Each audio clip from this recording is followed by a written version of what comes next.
Twins take game 2 versus the White Sox thanks to a couple bomb shots by Trevor Larnach and Byron Buxton late in this one. Final score 6-3. Full deep dive coming up next on the Minnesota Twins postcast. This is the Twins postcast, your instant game reaction for the Minnesota Twins. Part of the Locked On Podcast Network, your team every day.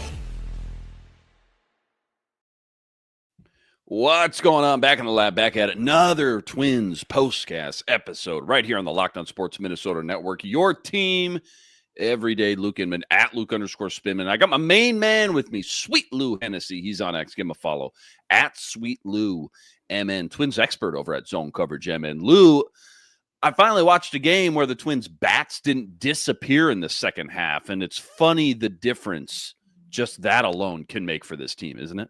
Look, it felt a little shaky there in the middle. It doesn't help when the team leaves a small army out on the base pass. I think they had 12 left on base tonight. So, it wasn't the prettiest, but hey, a win's a win, and they got it done when they needed to. Yeah, well said there. Plenty of deep dive from this one. Trevor Larnach's bat heating up, plus Luke Keyshaw continuing his hot start 5 games into his young career. But first, quick reminder, tonight's episode brought to us by Game Time. Game Time. Download the Game Time app, create an account, use code LOCKEDONMLB for $20 off your first purchase. All right, so Twins looking for their second win in a row versus the White Sox. You got David Festa on the mound tonight. It's a 3-3 game in the bottom of the 6th. Trevor Larnach hits his second bomb shot in as many nights. He hit a rocket last night as well. He's starting to heat up, man. We'll talk about that here in a minute, but that makes it 4-3. Next inning, Byron Buxton, a.k.a. the Buck Truck, adds some insurance, 2-run home run of his own. Twins win this one 6-3, 9-15 now on the year, eyeing that 3-game sweep tomorrow. That first pitch tomorrow, by the way, 12:10, early one, afternoon game, 12:10 p.m. Biggest takeaways, topics, what kind of stuck out the most from today's victory? Like I said, I think the missed opportunities early had the chance to be a big storyline, especially if they weren't able to come back and take the lead and eventually the win. I think that probably would have been the A storyline. But David Festa, you would have preferred maybe a longer start from him, of course. But not only has he been really solid in his now 3 starts in the big leagues, but the Twins rotation in general has been quite good in the last, I think, 13 games or so. They were scuffling in their first 10, but I saw a stat that they're second in the big leagues in ERA in the last 13 games. They're really coming into their own here. And if they can, solidify kind of that grouping with Pablo coming back, we'll probably talk about that a little later. That's going to be a huge strength for this club, and if they can score 6 runs like they did tonight, that's a good recipe for a win. This is the Locked On Player of the Game. Feel like you got a couple options with this one, couple directions you could go, but MVP of the game, Sweet Lou, who was it and why? I'm going to go with my guy, Trevor Larnach. I think before the season or early on in the season, you asked me who I thought was going to have the most power on this club, and I went with Trevor Larnach. It's been a little bit of a slower start for him, but like you said, he's starting to heat up when it really counts here. He had 2 big hits today, including that go-ahead home run. So I'm going to go with Trevor Larnach. Yeah, can't go wrong with that. Time to reveal where the game was won or lost. It's the turning point. Same question. Could be the same answer, I should say. But biggest turning point in this one, Sweet Lou, was when and why. Again, 3-3 game in the bottom of the 6th, and the Twins bats finally came to life late in the game for once. Feels like it's been a while since we've seen that. No doubt. Yeah. So I'm going to go with Byron Buxton's home run for this one because it gave the Twins just the breathing room that they so desperately needed. It also, I feel like it was a good boost in morale for the club in general because Byron was not having a good game up until that point. He had struck out 3 times. I think he was 0 for 4 at that point. He had an 0 for last night too. So I think it was good for the team to see, hey, even when things aren't going so well, one hit can really change things. So I'm going to go with That's all Byron it Buxton's takes. home run. Yeah, I like that. That's all it takes, though, sometimes in this game, too, to spark a little bit of confidence, a little bit of momentum, a little bit of just team psyche that, dude, we're not as bad as this record sometimes Sure. indicates. And it's a long gauntlet of a season, as we all know. And sometimes it just takes a Byron Buxton diving play in the outfield like last night that we didn't get to talk about, unfortunately, to get the juices flowing again and have some fun once in a while, too. Right. Plenty more deep dive from this one. I want to talk about Luke Keeschel's hot start, David Festa on the mound tonight as well. That's all coming up right after this. Quick reminder, tonight's episode brought to us by FanDuel. FanDuel, America's #1 sportsbook, an official sportsbook partner of the MLB. Right now, FanDuel is giving you a chance at a monster return.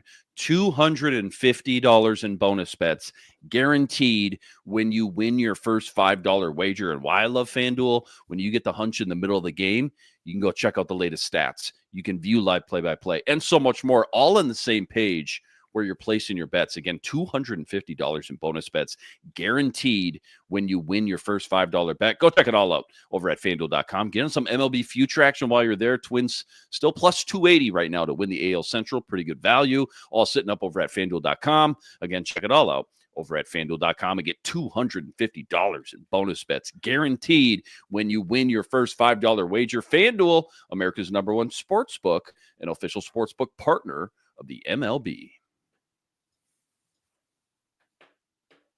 All right, before we get into David Festa's day, I want to quickly ask you, as you touched on, maybe Pablo Lopez's return as well. Nerdy stat of the daytime. You got any crazy stat or fun analytic Twins related?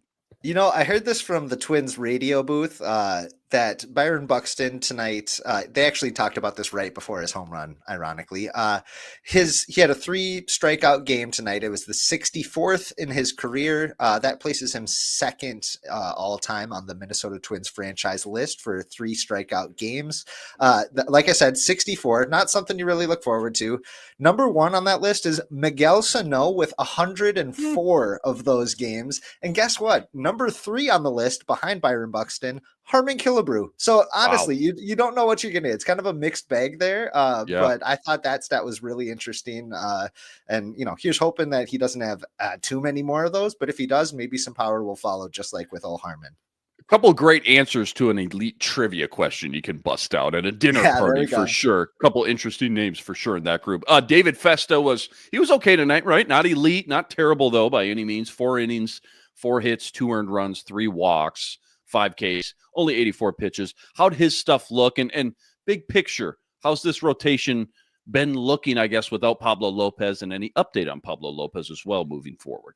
Yeah, David Festa looked pretty solid tonight. He was cruising early on. I really liked what I was seeing from both his fastball, and he was mixing in that sinker, which I believe that he is kind of a newer pitch for him that he was trying to implement, especially against right-handed hitters, something that he can kind of jam them with.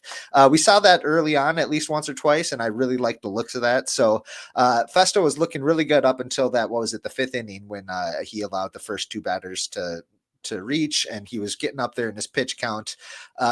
I kind of understand Rocco's decision to pull him at that point. I think there's this weird notion that a lot of fans have that those last 15 pitches before you get to the 100 pitch count are going to be your best pitches, when statistically they're just not. Your stuff is not as good at that point. He's still a rookie, or he's a young pitcher. He's still finding his footing. I wish Sands would have come in and made a little bit a better impression at that point, but I understand Rocco's decision to let him walk at that point. With Pablo Lopez, it sounds like he is coming back as early as Friday. They haven't announced when his start is going to be, but it doesn't sound like he's going to have any more rehab outings. He only had that 1 start at St. Paul. Looked good, felt good. His body responded well in the recovery there. So looking forward to Pablo coming back. I'm really curious what's going to shake out. If they're going to work with some sort of 6-man rotation for a minute or two, if they're going to send Festa down, if they're going to send somebody else down.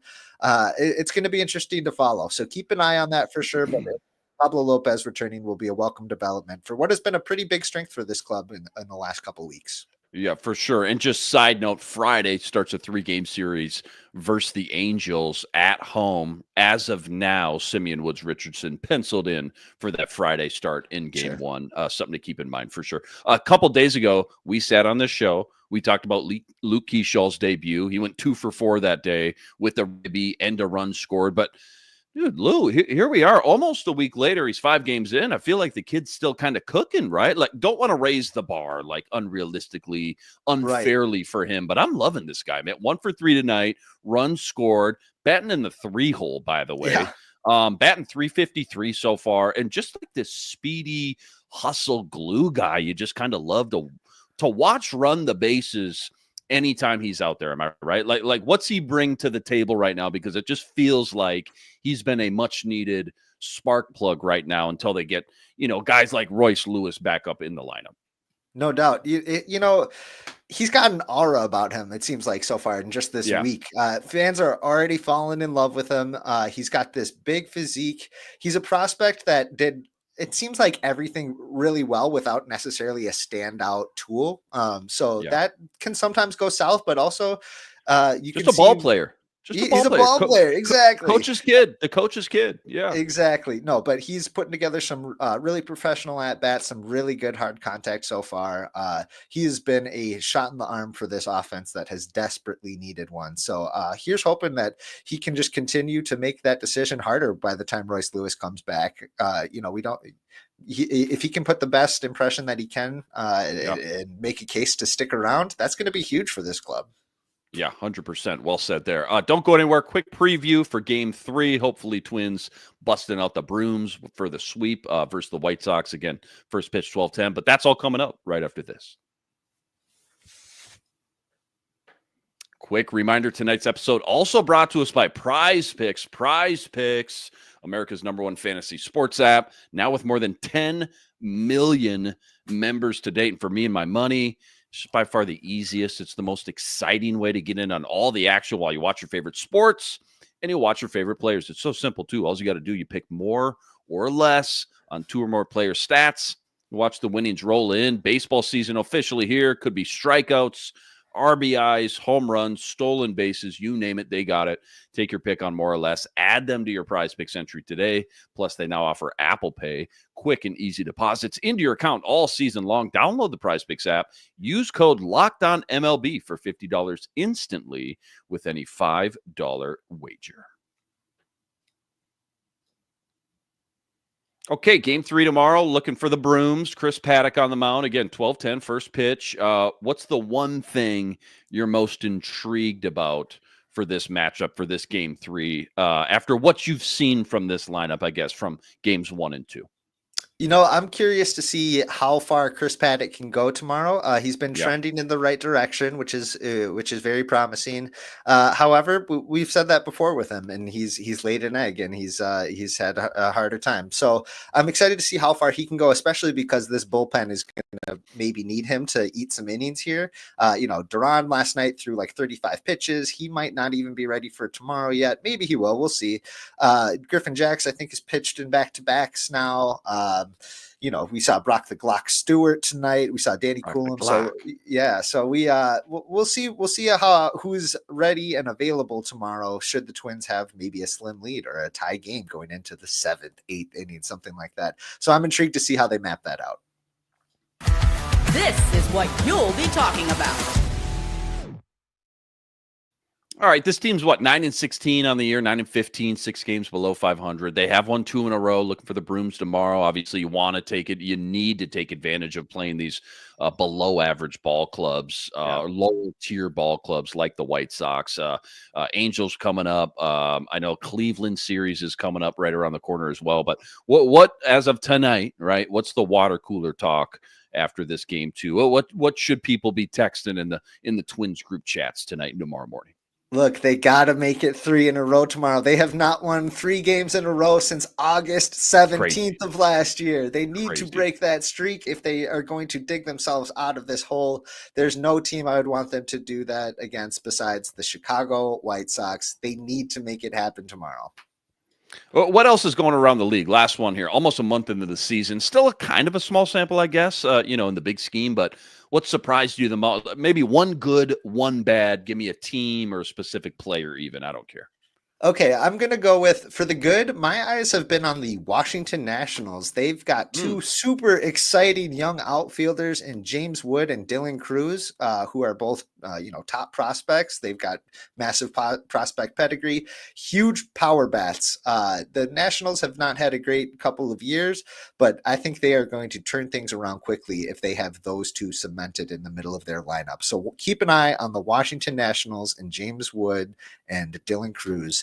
As far as concerning my By Los the way, Angeles, I just want to say, James Wood, check out Sports Center or maybe just YouTube it. James Wood hit a bomb tonight for the Nationals, by the way. So to your point, yes, they got two up and coming studs in that lineup. That thing is still flying. Yep. So as far as things that maybe not as expected, the Los Angeles Dodgers are on a little bit of a skid right now. The $1 billion club, especially in their starting rotation, they've had some of their top arms, guys that they're expecting, kind of going down with some minor injuries. Blake Snell, I just saw, has been shut down for a little bit, so that is a little bit concerning. But offset it with the Washington Nationals, and it's all good. So everybody had Dodgers heavy favorite to go to the World Series in the National League. If it wasn't the Dodgers, who looks like the next team to kind of leapfrog them and maybe be a serious contender by the time we get to October? Look, they got a juggernaut division out there. The Arizona Diamondbacks are solid. The San Francisco Giants, the San Diego Padres are all super stellar. They're all up 5 games above 500 or better. All of them. They are huge. That is a gauntlet out there. Besides that, the Chicago Cubs, keep an eye on them. They're starting to find their way. They beat the Dodgers tonight to improve to a 16-10 record. So, hey, Chicago, what do you say? I don't know. I like that for sure. Long way to go, but still things already getting interesting around the league. Twins win 2 in a row. Final score tonight 6-3, 9-15 now on the year. Huge shout out to all you guys, all the everydayers out there that always make us your first listen. All you guys coming in the chat with us from game to game. Make sure you like and subscribe. Go check out all of Sweet Lou's work on X at Sweet Lou MN, plus all the work he's always ripping up over at zonecoveragemn.com as well. Luke Inman on X at Luke_Spinman. Again, game 3 tomorrow. It's an early one, 12:10 first pitch. We got Chris Paddock on the mound. We'll catch you right here, same time, same place. But until then, signing out.